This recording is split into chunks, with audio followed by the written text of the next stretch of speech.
Hello everyone, welcome to ML chemistry classes. आज की video lecture में हम डिस्कस करेंगे integrated rate law for first order reaction. तो ये टॉपिक स्टार्ट करने से पहले हम समझ लेते हैं कि फर्स्ट ऑर्डर रिएक्शन होती क्या है। देखिए, सपोज कीजिए मेरे पास में एक रिएक्शन है डीकम्पोजिशन ऑफ नाइट्रोजन पेंटाऑक्साइड, जिसका इक्वेशन होगा नाइट्रोजन पेंटाऑक्साइड डीकम्पोज करके बनाता है नाइट्रोजन डाइऑक्साइड साथ में ऑक्सीजन। ठीक है, अब यहाँ पे अगर हम इस रिएक्शन को बैलेंस करेंगे तो हमको मिलेगा 2 मोल्स ऑफ NO2 और half mole of oxygen gas. अगर मैं इस रिएक्शन की काइनेटिक्स लिखूँ रेट एक्सप्रेशन के टर्म्स में, तो वो लिखी जाएगी rate will be equal to K multiply by concentration of reactant. इस रिएक्शन के अंदर मेरा रिएक्टेंट है N2O5, तो यहाँ पे कंसंट्रेशन होगी N2O5 इसका पावर N। देखो, रेट एक्सप्रेशन के अंदर कंसंट्रेशन ऑफ रिएक्टेंट का पावर जो होता है वो आपको बताएगा कि आपका ऑर्डर ऑफ रिएक्शन कौन सा है। तो अगर यहाँ पे मैं इस रिएक्शन के अंदर N2O5 की कंसंट्रेशन को डबल कर दूँ तो मेरा रिएक्शन का रेट भी डबल हो जाता है। ठीक है, अब अगर मैंने स्टार्टिंग का जो रेट है उसको माना R, और ये जो मेरा था रेट एक्सप्रेशन, और स्टार्टिंग का जो इसका कंसंट्रेशन था वो निकला मेरा X। सपोज इसका पावर है N। अभी मुझे इसका ऑर्डर ऑफ रिएक्शन पता नहीं है। मैंने जब इसका कंसंट्रेशन ट्वाइस किया तो सेकंड कंडीशन में मुझे क्या रिजल्ट मिला, मेरा जो रेट था वो डबल हो गया, which is 2R equal to K into concentration मैंने डबल किया यानी 2X raise to the power N। This is my equation number 1, this is my equation number 2। तो अगर मैं इक्वेशन 1 को 2 से डिवाइड करूँ तो मुझे मिलेगा R divided by 2R is equal to K divided by K x raised to the power N and 2x raised to the power N। देखो, यहाँ से R से R कैंसिल हो जाएगा, K से K कैंसिल आउट हुआ, x raised to the power N से ये कैंसिल आउट हुआ, तो हमारे पास ओवरऑल टर्म बचेगा 1/2 is equal to 1/2 raised to the power N। ठीक है, अब 1/2 का पावर कितना हो जब मुझे इसके इक्वल में भी 1/2 मिले, इसका सिंपल मीनिंग होगा कि इसका पावर होना चाहिए 1, यानी हमारा जो ऑर्डर ऑफ रिएक्शन है N will be equal to 1। इसका मतलब ये फर्स्ट ऑर्डर रिएक्शन है, यानी अगर मैंने कंसंट्रेशन ऑफ रिएक्टेंट को डबल किया तो मेरा रेट भी डबल हो जाना है। अगर मैंने कंसंट्रेशन को 10 टाइम्स किया तो मेरा रिएक्शन का जो रेट है वो भी 10 टाइम्स हो जाएगा।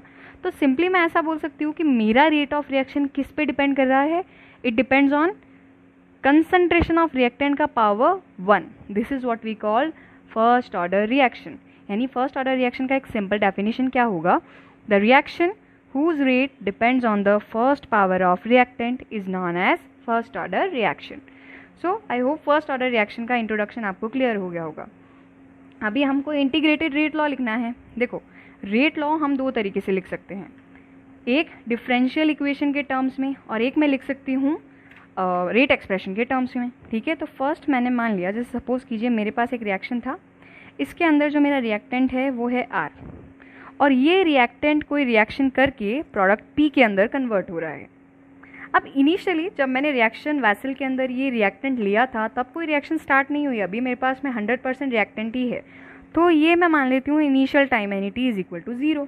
इस पर मैंने कंसंट्रेशन मान लिया R0। अभी प्रोडक्ट तो फॉर्म हुआ ही नहीं है ना, तो यहाँ से प्रोडक्ट का जो कंसंट्रेशन होगा वो आएगा 0। अभी मैंने मिड कोई टाइम लिया मैंने t is equal to t second. इसके ऊपर क्या होगा, अभी रिएक्शन कंप्लीट नहीं हुई है, यानी यहाँ से इस R0 में से कुछ अमाउंट क्या हुआ है, रिएक्शन करके प्रोडक्ट के अंदर कन्वर्ट हो चुका है। ठीक है, तो यहाँ से मैंने मान लिया कि भाई कुछ कंसंट्रेशन अभी बचा होगा, R0 तो नहीं होगा, उससे कुछ कम होगा, तो जितना कंसंट्रेशन होगा t टाइमिंग पे वो मैंने मान लिया RT। अभी कुछ अमाउंट ऑफ प्रोडक्ट बना है ना मेरा, तो प्रोडक्ट जो बना है उसका मैंने कंसंट्रेशन मान लिया x मोल पर लीटर। इस चीज़ को हम इस तरीके से भी लिख सकते हैं, या इसको आप ऐसे भी लिख सकते हो कि आपने t is equal to 0 timing यानी स्टार्टिंग के टाइमिंग पे इसका कंसंट्रेशन माना है रिएक्टेंट का A मोल पर लीटर, और उस टाइम प्रोडक्ट बनाने हैं यानी इसका कंसंट्रेशन होगा 0। फिर t is equal to t second timing के ऊपर मेरे प्रोडक्ट में से कुछ अमाउंट अभी रिएक्ट करके रिएक्टेंट का जो कुछ अमाउंट है वो प्रोडक्ट में कन्वर्ट हो चुका है, यानी A माइनस एक्स। ठीक है, मैंने मान लिया कि x अमाउंट जो है वो रिएक्ट करके प्रोडक्ट के अंदर कन्वर्ट हो जाएगा। तो यहाँ पे जो बचा हुआ अमाउंट होगा वो क्या होगा, a माइनस एक्स। अभी x निकला है ना, तो 1 मोल रिएक्टेंट रिएक्ट करके बनाता है 1 मोल प्रोडक्ट, तो x मोल रिएक्टेंट कितना बनाएगा, x मोल ऑफ प्रोडक्ट। तो यहाँ पे जो मेरा प्रोडक्ट है उसका कंसंट्रेशन हो गया x मोल पर लीटर। ये हमारा टी टाइमिंग के ऊपर कंसंट्रेशन। ठीक है, अभी मैं रेट लॉ लिखती हूँ। ठीक है, तो रेट लॉ, ठीक है, अब रेट लॉ के अकॉर्डिंग हमारा जो रेट होगा वो क्या होगा, rate will be equal to rate expression, ठीक है, rate constant into concentration of reactant raise to the power 1, क्योंकि ये मेरा फर्स्ट ऑर्डर रिएक्शन है। तो ये हो गया मेरा इक्वेशन नंबर 1। अभी मैं सेकंड फॉर्म में लिख रही हूँ डिफरेंशियल रेट लॉ के फॉर्म में। देखो हम यहाँ पे काम में लेंगे रिएक्टेंट के टर्म्स में। ठीक है, डिफरेंशियल फॉर्म दो तरीके से लिखी जाती है, either decrease in concentration of reactant, ठीक है, विथ रेस्पेक्ट टू टाइम, और हम लिख सकते हैं increase in concentration of product with respect to time. ठीक है, तो मैं रिएक्टेंट के टर्म्स में लिख रही हूँ, तो यहाँ से मेरा rate in the form of differential law, ठीक है, रेट क्या आएगा, rate will be equal to negative change in concentration of reactant with time. ठीक है, नेगेटिव साइन यहाँ पे डिनोट कर रहा है कि भाई टाइम जैसे जैसे बीत रहा है ना, उसके बाद में आपका जो रिएक्टेंट है वो कंसंट्रेशन में कम होता जा रहा है, क्योंकि ये रिएक्ट कर करके प्रोडक्ट का फॉर्मेशन कर रहा है।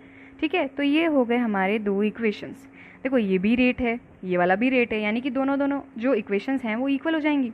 तो मैं इन दोनों को इक्वल करती हूँ, तो यहाँ से from equation 1 and 2 what will I get, minus change in concentration of reactant divided by dt is equal to k into reactant का concentration का power 1।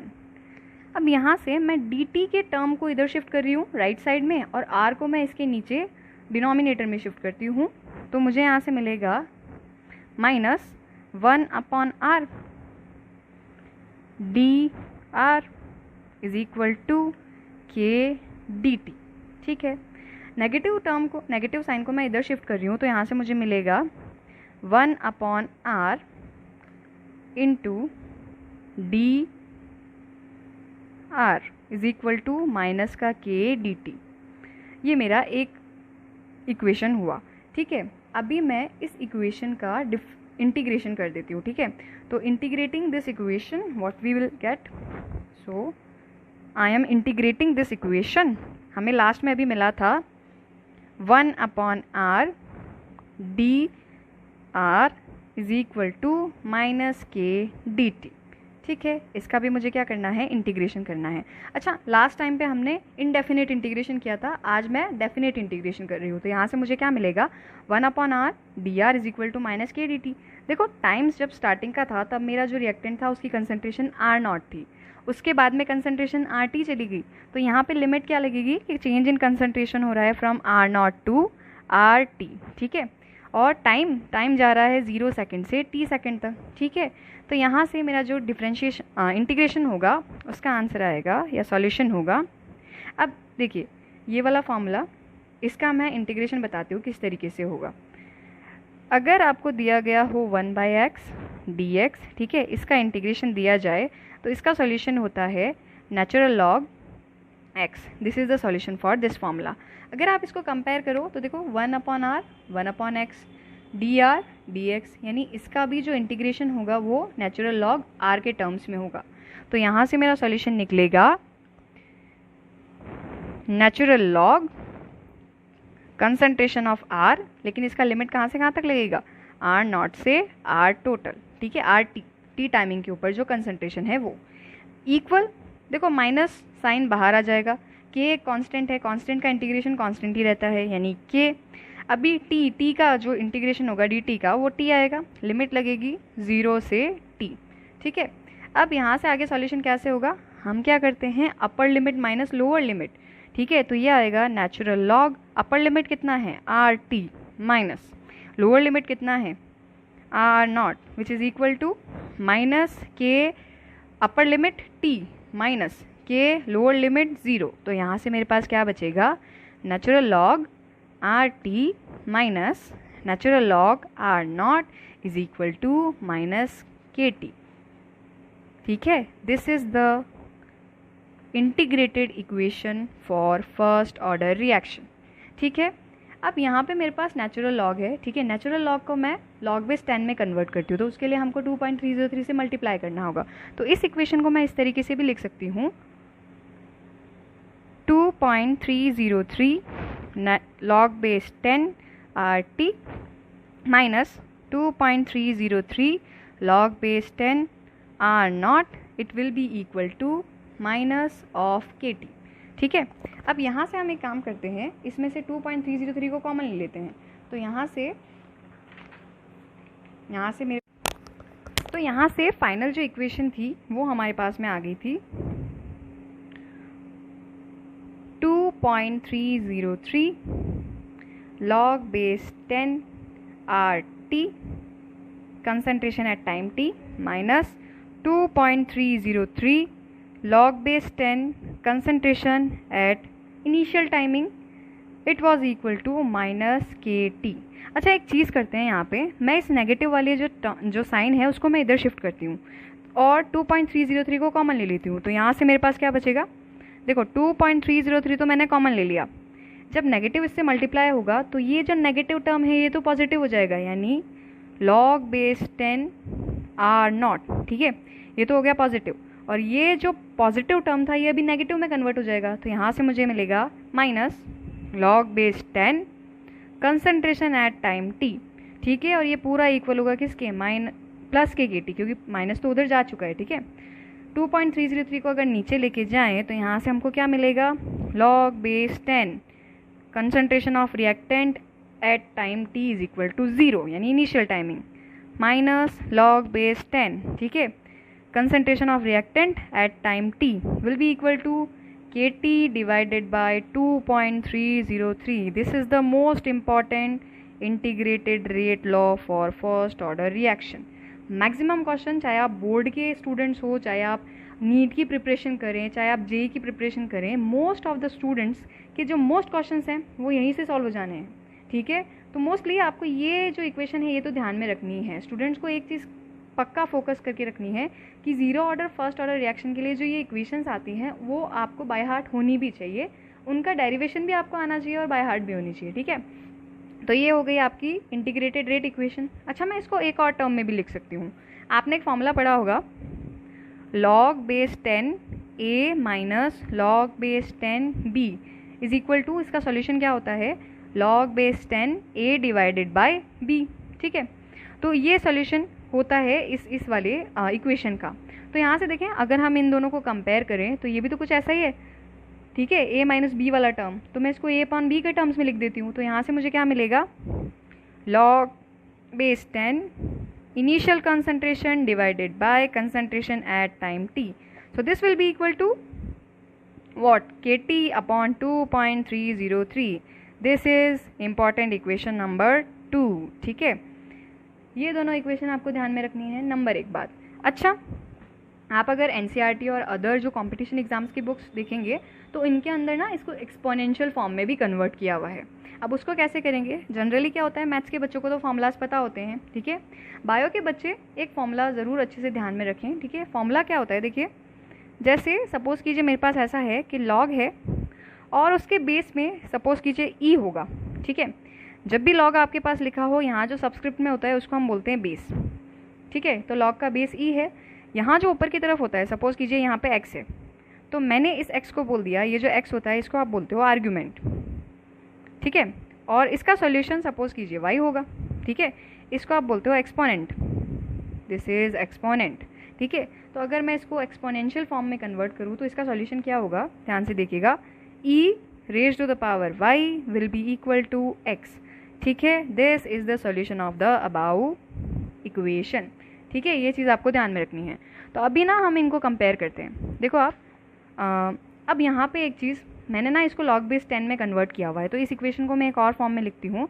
मैं log बेस e में कन्वर्ट करती हूँ ना, नेचुरल लॉग में। तो यहाँ से log base e will be equal log base e concentration at time 0 divided by concentration at time t will be equal to 2.303, तो हट जाएगा ना यहाँ से। ठीक है, तो यहाँ से मेरा जो इक्वेशन है वो क्या आएगा, केवल KT, यहाँ पे केवल KT बचेगा। ठीक है, तो यहाँ से मेरा जो इक्वेशन होगा वो क्या होगा, देखिए कंपेयर करते हैं, ई, लॉग बेस ई, ठीक है। तो जो ई होगा वो तो आ गया आपका इस तरीके से, ऐसे, ठीक है। ई अभी क्या था, जो लॉग के इक्वल में होता है, ठीक है, वो इसका एक्सपोनेंट बनता है ना, तो ये के टी था, ये इसके एक्सपोनेंट में आ जाएगा, यानी मैं ऐसे लिख दूँ K T will be equal to what, अभी यहाँ पे जो x था, ठीक है, वो इसके इक्वल में चला गया, तो यहाँ पे x क्या था, R naught upon R T, तो यहाँ से मुझे क्या मिलेगा, कंसंट्रेशन, ठीक है, at time t is equal to 0 divided by concentration at time t। तो एक्सपोनेंशियल फॉर्म में नंबर 1 में इस इक्वेशन को ऐसे भी लिख सकती हूँ, ठीक है। इससे ज़्यादा इस इक्वेशन को कुछ इस तरीके से भी लिखा होता है। अगर मैं इस इक्वेशन को फ्लिप कर दूँ तो मुझे ये मिलेगा ना, 1 upon E raise to the power K T will be equal to R T divided by R nought, ठीक है। अब ई को अगर मैं ऊपर लेके जाऊँ, ठीक है, तो पावर नेगेटिव हो जाएगा, यानी E raise to the power minus K T will be equal to R T R nought, ठीक है, आर नॉट ऊपर चला गया, R nought divided by R T, ठीक है। ये इस फॉर्म में लिखी होती है आपकी इक्वेशन मेनली एनसीईआरटी और कंपटीशन बुक्स के अंदर, ठीक है। तो जो मेजर फार्मूलाज आपको ध्यान में रखने हैं यहाँ पे, आप कौन कौन से फार्मूलाज ध्यान में रखोगे, देखिए नंबर 1 फार्मूला तो ये वाला, ठीक है, दिस फार्मूला, दिस वन, ठीक है। नंबर 1 फार्मूला आपको ये ध्यान में रखना है, क्वेश्चन सॉल्व करने के लिए सफिशिएंट है। नंबर 2 फार्मूला आप ध्यान में रखेंगे ये वाला, ठीक है, ये वाला नंबर 2, और जो लास्ट फार्मूला आपको ध्यान में रखना है वो होगा ये एक्सपोनेंट फार्मूला, ठीक है। तो ये हो गया अपना integrated rate equations for first order reaction.